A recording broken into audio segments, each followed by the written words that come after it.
Alright, so I got a review request, a viewer request review, I should say, and this is the best viewer request review I've had yet, and I feel very confident in saying that, because it is. And that's not to say the other ones were bad. I only truly think one viewer requested review was bad, and it is, I don't believe it was from this year, but let me just make sure, because I think it's between two. And,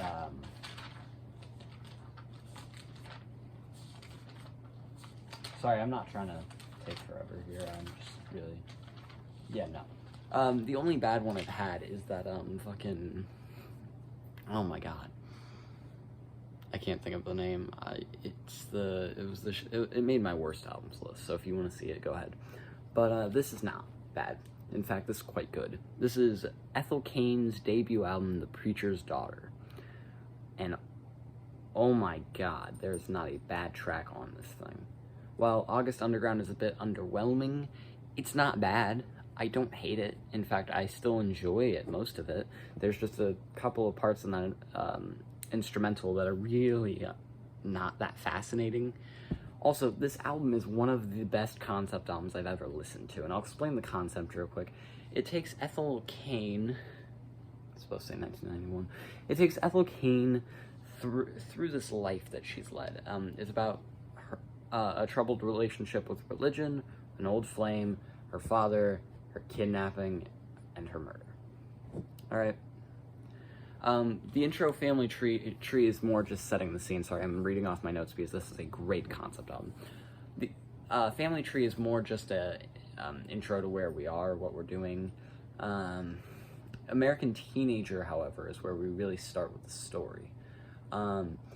It's this expression of anger, more or less. I mean, towards everything in her life, how it's all falling apart around her, I think. House in Nebraska is about an ex-lover who, you know, she loved. Western Night, by the way, this is her old flame. Western Night is about this new guy named Logan who is abusive, but it's better than being alone, and Logan will always help. Family Tree is when Logan dies, and she goes on the run for robbery from the cops. Yeah, the story is a bit iffy. Hard Times is it's the end of Act 1, and it's a reflection on sexual abuse and her feelings towards her father, who she still loves, but loves considerably less. Thoroughfare is the intro to Act 2, and it's when Ethel runs away from home, and this guy named Isaiah offers her a ride from Texas to California, and they fall in love.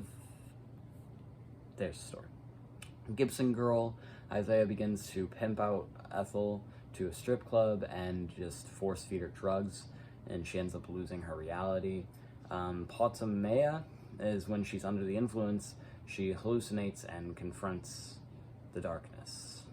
It's pretty unsettling. August Underground is when she tries to escape Isaiah, who ends up catching her and killing her. Televangelism is just Ethel's ascent into heaven. Sun Bleach Flies is a reflection on Ethel's life, family, and Willowsby, which is the lover, ex-lover. And Strangers is a goodbye to her mom from the beyond the grave, and a goodbye to Isaiah. Now, I want to talk about my favorite tracks, because all of these tracks are good at the very least, but I'm just going to talk about my favorites in this video, starting with American Teenager. This is an incredible guitar intro. The vocals throughout this thing are amazing, by the way. Some great percussion, and it's a very lush chorus. The backing guitar, of course, I mean, oh. A House in Nebraska, of course, it has a single chord slam type intro on a piano. It kind of reminds me of the new Florence and the Machine record, but, you know, whatever. I wrote Florence type vocals and the smiley face. Great, but it does have great vocals. Yeah, and it sort of just explodes at the end. It's incredible with its instrumentation. Not Family Tree, Hard Times is by far my favorite track. The lyrics just are so cutting edge, and I don't feel like if you want to read these lyrics please do. You don't even have to listen to the song to get the lyrics. It's just incredible. I mean, yeah. Thoroughfare, it's more country vibes, honestly. Like, I don't know. It's a very pretty acoustic guitar. It has a nice harmonica. The instrumentation is just amazing. And for the last couple of minutes, it's just a jam sesh between a harmonica and I think like a box drum, one of those box drums. It's pretty cool. Sun Bleach Flies has a very nice piano intro, and the organ on this thing, oh my god, the organ throughout the album is really good, but on this track in specific, it's really amazing. And Strangers, of course. It has a nice acoustic, it has some great vocals, and it has an interesting, like, there's this sort of comedic aspect to it. Like, near the beginning, she says, like, I never saw myself as tough, because Isaiah's eating her, and her meat is tough. It's fucked in the head, but it's a really interesting kind of thing. And this is the funniest track on the album, and it's still not, like, laugh out loud hilarious, but there's a comedic aspect to it that makes it really interesting. Overall, if you couldn't tell, I really enjoyed this album. It's a shoo-in for my top 10. It's not going to be number 1, because that's, of course, going to something else. And, yeah, thank you for watching. I hope you have a great day, week, evening, month, whatever it is, make it great. This is a 9 out of 10. Peace.